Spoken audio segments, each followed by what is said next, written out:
And your identity and my identity are the composite of two things: your story and your standards.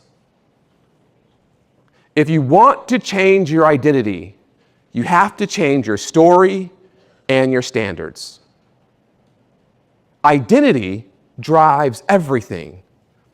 Everything that you do and everything that you don't do, from your spiritual life to your personal life, to your financial life, to your health and fitness, to your career, everything is driven by your identity.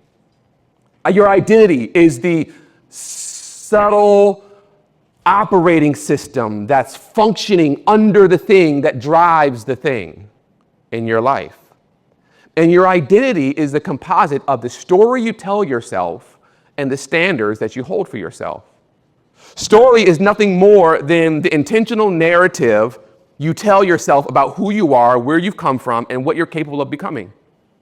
Your standards are the set of expectations you hold for yourself about how you think, how you lead, how you act, and how you show up in the world. So your story, my story is, well, I was born in Michigan, moved to Kansas City, started as a theology major, went to Union College my freshman year, transferred to Oakwood, went to Oakwood, graduated from Oakwood, then went to Andrews, started pastoring in Mississippi, had a few small churches. In fact, I had one church that had 4 members. When I got there, one of the members died. We had 3 members. Preaching to a church with 3 people, and it was Mississippi. If anyone here is from Mississippi, you know, like, some of the culture in Mississippi is that when you leave church, if you're leaving the sanctuary in the middle of the sermon, you normally put your finger up as you're walking out, right? And so I remember many times preaching in that small shotgun church where you can stand in the front door and look out the back door. And members, I'm preaching, and one of the members stand up, and I just lost a third of my congregation as they walk out. That's a part of my story. Moved to Chattanooga, went to Southern, got my MBA at Southern.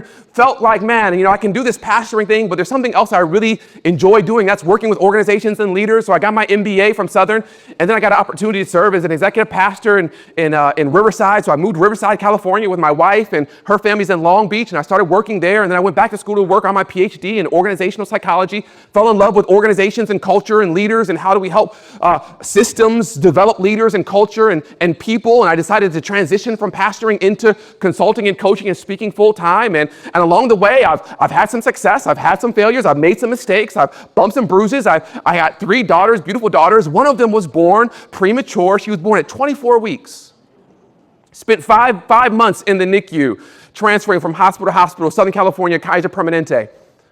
And we transferred from hospital to hospital. She came out of the hospital, has cerebral palsy, some developmental delay. She's 12 years old. It's still a struggle, but we're making it day by day. That's a part of my story. But then there's also, those are the facts of my story. But then there's the interpretation of those facts. And the interpretation is, when you look at your story, do you see your story as something that's serving you?